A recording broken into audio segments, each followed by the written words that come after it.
नमस्कार, आपका हमारे चैनल पर स्वागत है। सबसे पहले आप लोगों को बहुत बहुत धन्यवाद कि आपने हमारा 5 का पंच वीडियो पार्ट 1 और वीडियो पार्ट 2 को बहुत लाइक्स किया है। आज मैं आपके सामने 5 का पंच पार्ट 3 वीडियो लेकर आया हूं। इसमें जो क्वेश्चन मैं लाया हूं, ये सारे question NTPC under graduate level का 1 सितंबर 2025 का जो 3rd शिफ्ट है वहाँ से मैं लाया हूँ। ये क्वेश्चन हमारे एक छात्र ने हमें साझा किया है।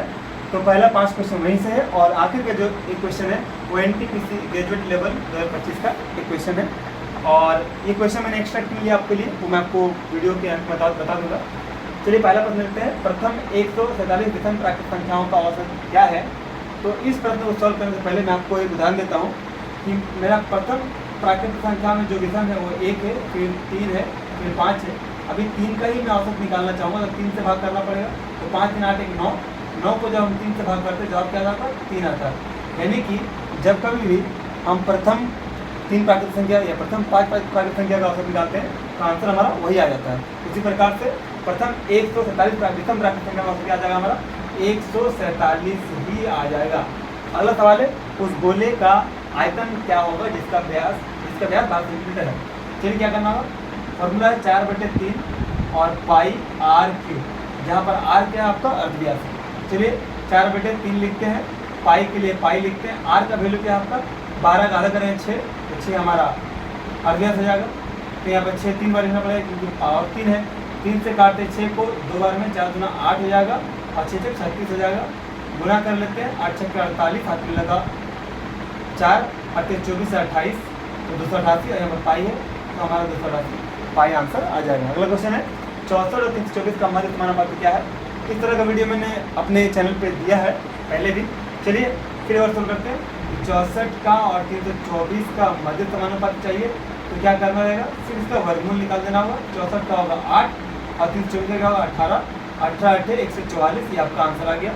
अगला क्वेश्चन है कि तारा, तेजस और हेमा ने एक साझेदारी व्यवसाय क्रमशः 1200, 1300 और 1000 रुपये से प्रारंभ किया। यदि साल के अंत में 1750 रुपये लाभ हुआ तो तेजस का लाभ क्या होगा? सबसे पहले देखिए कि यहाँ से 2 जीरो, यहाँ से 2 जीरो, यहाँ 2 जीरो काट लेते हैं। अनुपात क्या बनता है? 12:13:10।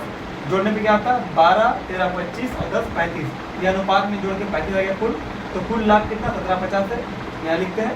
और अभी तेजस का पूछा तो तेजस कितना होगा? 13 आएगा। चलिए अब 35 से काटना होगा 1750 को, तो आप आराम से काट सकते हैं। ये 5 बार में कट जाएगा और जीरो लेना होगा, जीरो लेते हैं। 13 25 65 आपका आएगा, यानी 650 आपका आंसर आ जाएगा। अगला क्या है? 40 49 56 68 और 38 का औसत क्या है? इसी प्रश्न के लिए मैंने एक एक्स्ट्रा क्वेश्चन लिया है क्योंकि ये क्वेश्चन में आपको 5 का पंच पार्ट 2 वीडियो में करा चुका हूँ, जो कि एसएससी एमटीएस में पूछा भी एक क्वेश्चन है और वही क्वेश्चन सेम पूछा गया आपका एनटीपीसी अंडर ग्रेजुएट लेवल का क्वेश्चन में। चलिए आखिरी क्वेश्चन देते हैं। एक समद्विबाहु त्रिभुज एबीसी का AB बराबर AC 26 सेंटीमीटर है और BC बराबर 20 सेंटीमीटर है, तो त्रिभुज ABC का क्षेत्रफल क्या है बताना है। चलिए फॉर्मूला क्या होगा? 1/2 गुना आधार, आधार क्या आ जाएगा आपका? त्रिभुज बना देते हैं ABC, मान लीजिए A और B और C, इसमें AB भुजा कितना है? 26 और BC भुजा कितना आपका? सॉरी AC भुजा कितना आपका? 26 और BC भुजा कितना आपका? 20। इस हिसाब से क्या आ जाएगा हमारा? आधार कितना है? 20 है, 20 लेते हैं और इंटू करते हैं। रूट ओवर क्या करना होगा? जो समान भुजा उसका स्क्वायर करना पड़ेगा, समान भुजा का स्क्वायर करना पड़ेगा। उसके बाद से माइनस करना पड़ेगा क्या? जो आधार है उसके आधे का स्क्वायर, तो आधा कितना होगा? 10 और उसका स्क्वायर करते हैं। चलिए यहाँ पर क्या होगा? ये काटते 10 आता है आपका, 2 से ये कटेगा 10 आएगा। चलिए यहाँ 10 लिख दिया। इंटू 26 का स्क्वायर कितना होगा? 676 होगा, माइनस 10 का स्क्वायर कितना होगा? 100 हो जाएगा। यहाँ पर रूट करते हैं, यहाँ 10 आ गया और 676 माइनस 100 कितना होगा? 576 हो जाएगा। और अभी 10 के लिए 10 लिखते हैं, 576 कितना होता है? 24 के लिए होता है आपका 240। ये आंसर आपका आ गया क्षेत्रफल। आशा करते हैं आपको समझ में आया। धन्यवाद।